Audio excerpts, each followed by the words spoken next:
Hello everyone, good evening. Welcome to JKSSB online tutorial.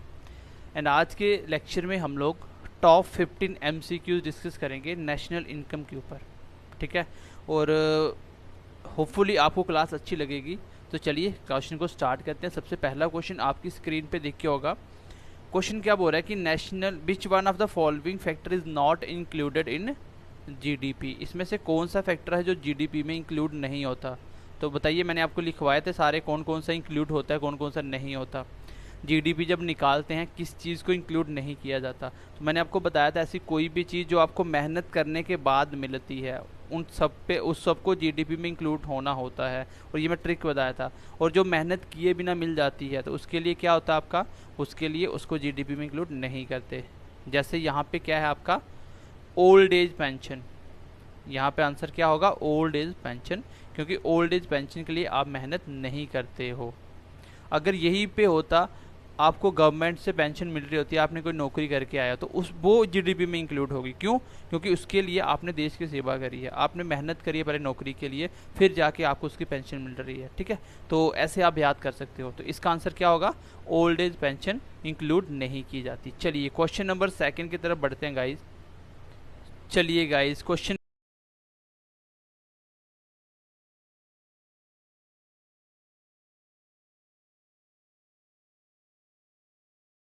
Number 2 की तरफ बढ़ते हैं। क्वेश्चन नंबर 2 क्या बोल रहा है, American bank branch in Delhi, the profit of branch will be added in. तो मैंने आपको बताया था कौन सी चीज़ GDP में ऐड होगी, कौन सी नेशनल इनकम में ऐड होगी, दोनों में डिफरेंस क्या होता है। बहुत अच्छे से समझाया था, आप लेक्चर देखिएगा सब समझ आ जाएगा। तो इस क्वेश्चन को हम कैसे सॉल्व करेंगे, चलिए इस क्वेश्चन को हम किस तरीके से सॉल्व करेंगे। सबसे पहले देखो, अमेरिकन बैंक है लेकिन वो कहाँ पे है, वो इंडियन प्लेस के ऊपर है। ठीक है, इंडिया की धरती के ऊपर है। इंडिया के अंदर कुछ भी प्रोड्यूस हो वो इंडिया की GDP में इंक्लूड होगा। First option will be right. Then आगे बढ़ते हैं, नेशनल इनकम ऑफ इंडिया। तो बिल्कुल नेशनल इनकम में क्या आता है, देश में और बाहर से कमाया हुआ पैसा। ठीक है, वो भी दोनों को ऐड करो, इंडिया के द्वारा बाहर से कमाया हुआ पैसा वो भी नेशनल इनकम में आएगा, या इंडिया के अंदर कमाया हुआ पैसा। तो दूसरे वाला ऑप्शन भी सही है।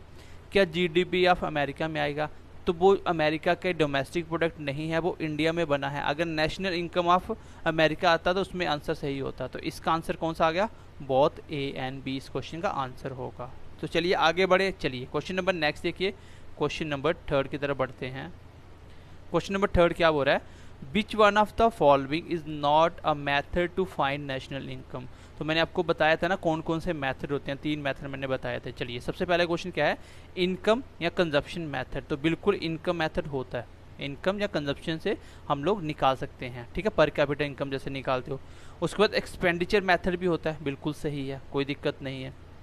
प्रोडक्ट मेथड या वैल्यू एडेड मेथड या इनपुट आउटपुट मेथड, तो बिल्कुल सही बात है। मैंने आपको बताया था ना प्रोडक्ट मेथड को ही दूसरा नाम क्या होता है, वैल्यू एडेड मेथड। ये क्वेश्चन बार बार एग्जाम में पूछा जाता है और इसी को बोलते हैं इनपुट आउटपुट मेथड। तो ये ऑप्शन भी सही है।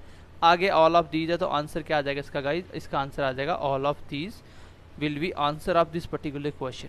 सो आई होप ये समझ आया होगा।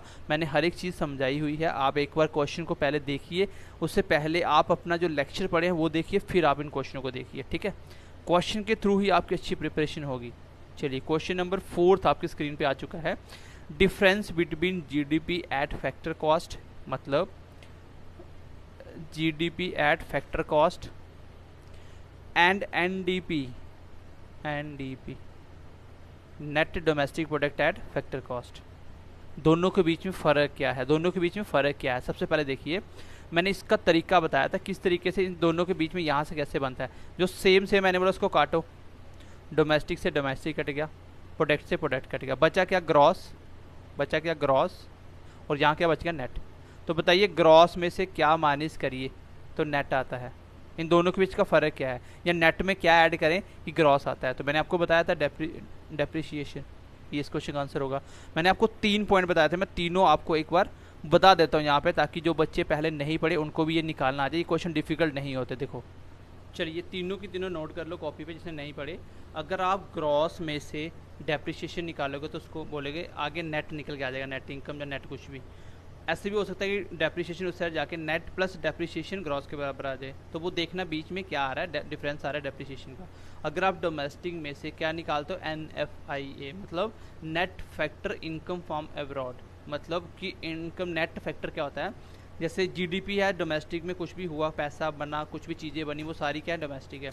उसमें से हमारी कंट्री में पैसा कमाया, उसको बाहर भेज दिया, बाहर की कंपनी थी, बाहर वाले इंडिया ने कमा के इंडिया में भेज दिया, उन दोनों का ओवरऑल प्लस माइनस क्या हुआ, मतलब ज़्यादा गया कि ज़्यादा आया, उन दोनों का जो डिफरेंस है उसको प्लस माइनस करेंगे तो उसको बोलते हैं नेशनल, बाद में बनता है नेशनल इनकम। अगर आप फैक्टर कास्ट में से क्या निकालोगे, नेट इनडायरेक्ट टैक्सेस निकाल दो तो मार्केट प्राइस बन जाता है, ऐड कर दो। फैक्टर कॉस्ट मतलब जो चीज़ें बनने के लिए कॉस्ट चाहिए, उसके ऊपर जो टैक्स वगैरह लग गए, जितने भी नेट इनडायरेक्ट टैक्सेस जो भी लग गए, उन सबको ऐड करो तो मार्केट प्राइस आता है। इन तीनों का रिलेशन अगर आपको पता है तो आप कोई भी क्वेश्चन आंसर निकाल सकते हो, कोई भी पूछा हो तो। चलिए आगे बढ़ते हैं क्वेश्चन नंबर नेक्स्ट की तरफ। क्वेश्चन नंबर नेक्स्ट क्या है, देखिए, NNP at MP plus depreciation minus net indirect taxes, तो इसका आंसर क्या आएगा। तो अब ध्यान से देखिए, अगर मैं NNP क्या होता है, देखो, नेट नेशनल प्रोडक्ट, ठीक है, नेट नेशनल प्रोडक्ट MP के ऊपर, प्लस अगर मैं डेप्रिसिएशन कर दूं, माइनस अगर मैं नेट इनडायरेक्ट टैक्स निकाल दूं, तो क्या आता है आंसर। देखिए सबसे पहले देखिए कि डेप्रिसिएशन ऐड किस में होता है, आपका किस में होता है, डोमेस्टिक में। अगर मैं यहाँ पे नेशनल में से क्या कर रहा हूँ, मैं ऐड कर रहा हूँ। देखो ध्यान से देखना, यहाँ पे क्वेश्चन बहुत अच्छा है, क्वेश्चन बहुत अच्छा है, मैंने आपको जैसे कॉन्सेप्ट समझा दिया। यहाँ पे देखो, आपको पता है कि नेशनल, यहाँ पे नेट है, नेट कब बना था, नेट तब बना था जब ग्रॉस में से आपने डेप्रिसिएशन निकाला था, तब तो नेट बना था ना, सबसे पहली स्टेटमेंट। अब अगर मैं नेट में डेप्रिसिएशन जोड़ दूँ तो क्या बनेगा, ग्रॉस बनेगा, इसका मतलब इसकी जगह तो आ गया ग्रॉस। चलिए उसके बाद नेशनल में डोमेस्टिक वगैरह कुछ हो और कुछ भी ऐड नहीं हो रहा, इसको यही रहने दो। और पी का मतलब क्या है, प्रोडक्ट में कुछ ऐड नहीं हो रहा। अच्छा, माइनस नेट इनडायरेक्ट टैक्स किस में से निकलता है, मार्केट प्राइस से। आपको मैंने अभी बताया कि फैक्टर कॉस्ट में आप नेट इनडायरेक्ट टैक्स जोड़ दो तब बनता है MP। अगर मैं इसको इससे ले जाऊं तो माइनस NIT कर दूं तो क्या बचेगा, फैक्टर कॉस्ट, इसका मतलब ये आ जाएगा मेरा फैक्टर कॉस्ट, ठीक है। Gross national product at factor cost, option number C आपका आंसर आ जाएगा। बहुत अच्छा क्वेश्चन था, बस आपको कुछ नहीं करना होता, रिलेशन याद रखने होते हैं, किसमें प्लस माइनस करने से क्या आता है। आप बस ये सिंपल 3 इक्वेशन पढ़ लो। जैसे मैंने अभी यहाँ पे ये यूज़ किया, नेट में डेप्रिसिएशन जोड़ा तो ग्रॉस आ गया, उसकी ग्रॉस लिखा।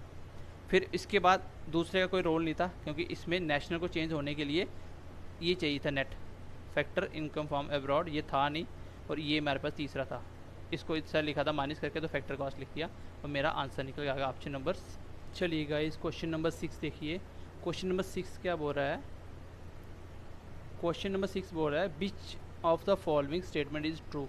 तो ध्यान से पढ़ना कौन सी स्टेटमेंट सही है। सबसे पहले देखिए, bread is always a consumer goods. क्या ब्रेड हमेशा कंज्यूमर के गुड्स होते हैं?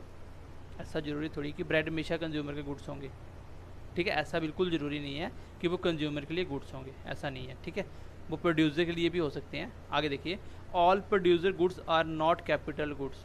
फिलहाल इसको हम रखते हैं, स्पेयर रखते हैं। आगे देखिए, transfer income is received for providing a good service in return. क्या इनकम को ट्रांसफ़र किया जाता है गुड सर्विस देने के मामले में? तो ऐसा हर बार ज़रूरी नहीं होता, यहाँ पे देखो, जितने भी प्रोड्यूसर गुड्स होते हैं और नॉट अ कैपिटल गुड, ऐसा ज़रूरी नहीं है कि जितनी चीज़ें आप प्रोड्यूस करो वो सारी की सारी कैपिटल गुड हो। कैपिटल मतलब जो इन्वेस्टमेंट की गई गुड्स हो, ठीक है, ऐसा नहीं होता, और यही इस क्वेश्चन का आंसर होता है, ठीक है। ये बिल्कुल सही बात है, ऐसा ही होता है, जितने प्रोड्यूसर गुड्स होते हैं वो सारे कैपिटल गुड्स नहीं होते, तो बिल्कुल सही बात लिखी हुई है, ठीक है। चलिए आगे बढ़ते हैं क्वेश्चन नंबर नेक्स्ट की तरफ। इसका ऑप्शन नंबर B कर लेना, हाँ B है। आगे देखिए क्वेश्चन नंबर 7 देखिए। चलिए क्वेश्चन नंबर 7 देखिए, क्वेश्चन नंबर 7 क्या बोल रहा है, बोल रहा है कि the national income of the country for a given period of time is equal to. तो नेशनल इनकम कंट्री की किसके बराबर होगी गिवन पीरियड ऑफ टाइम में, उसको क्या बोल सकते हैं हम, sum of personal income of all individual. भाई पर्सनल इनकम नहीं, सारी इनकम ली जाती है इसमें। Total value of goods and service produce by the nation. Total value of goods and service, ध्यान से एक छोटा छोटा वर्ड बना, टोटल वैल्यू, यहाँ पे ये नहीं आएगा, ध्यान से देखना, मनी वैल्यू, क्योंकि हम इकोनॉमिक्स को मनी के टर्म में देखते हैं। और फाइनल गुड्स जो भैया गुड्स बन के तैयार हो गए उसी की तो मनी वैल्यू होगा ना, जो प्रोडक्ट तैयार ही नहीं है उसका कुछ नहीं होगा। और यही इस क्वेश्चन का आंसर भी हो सकता है, ठीक है, और यही आंसर भी होगा। चलिए एक बार आंसर चेक कर लेते हैं, बिल्कुल सी ऑप्शन इसका आंसर है। अगला क्वेश्चन देखिए, ग्रॉस नेशनल प्रोडक्ट मीन्स, मतलब GNP का क्या मतलब है?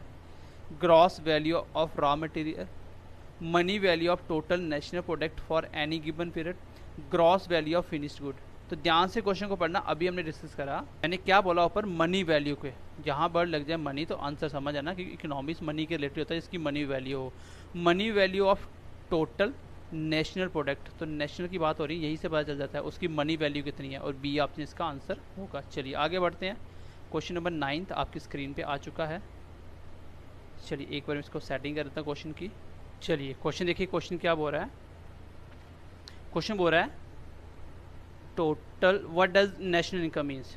तो पहला ऑप्शन है total value of all consumer goods produce in the country during a period of time. देखो नेशनल इनकम में ऐसा जरूरी नहीं है कि वो कंट्री के अंदर ही प्रोड्यूस हुआ हो, तो ऐसा बिल्कुल जरूरी नहीं है, वो GDP में होता है, ठीक है। चलिए आगे देखिए, the total value of all capital goods produce in the country during a period of time. तो कैपिटल गुड्स का कोई लेना देना नहीं है। चलिए आगे बड़ी छोटे छोटे वर्ड होते हैं यहाँ पे, the total value of all goods and service produce in the country during a period of 1 year.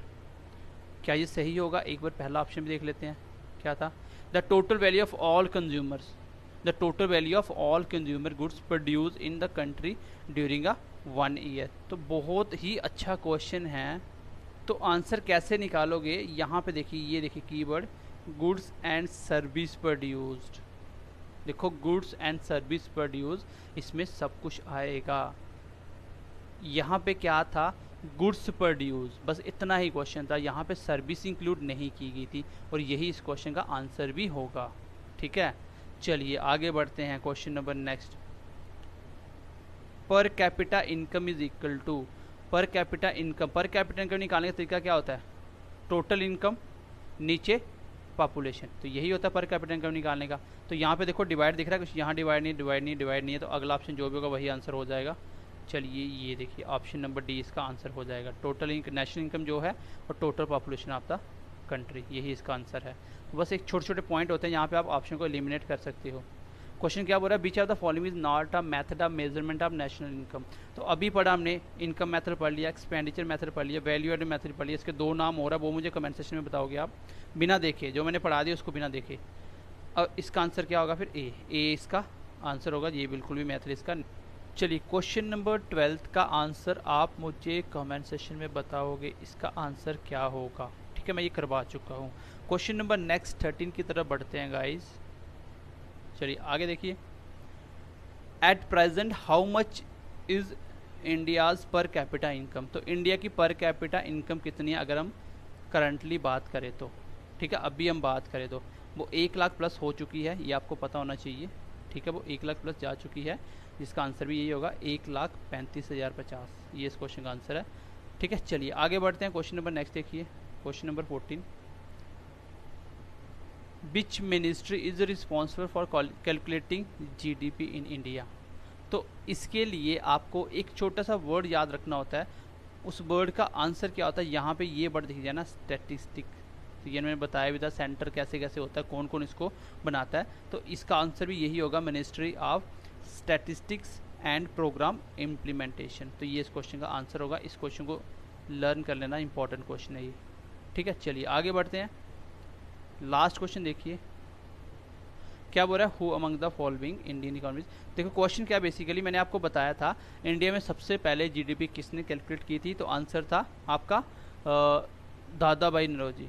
लेकिन अगर बोला जाए साइंटिफिक देखिए जिसने लोगों को सही रास्ता दिखाया साइंटिफिक, वो कौन था, तो उसका आंसर था आपका BKRB राव।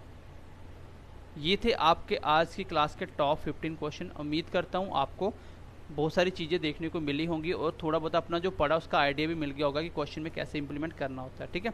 बाकी मिलते हैं नेक्स्ट सेशन में, तब तक के लिए ध्यान रखिए अपना, bye bye, take care and God bless you. और ज़्यादा से ज़्यादा कमेंट करके अपना फीडबैक दें कि क्लास कैसा लगा, ठीक है, बाय बाय, टेक केयर।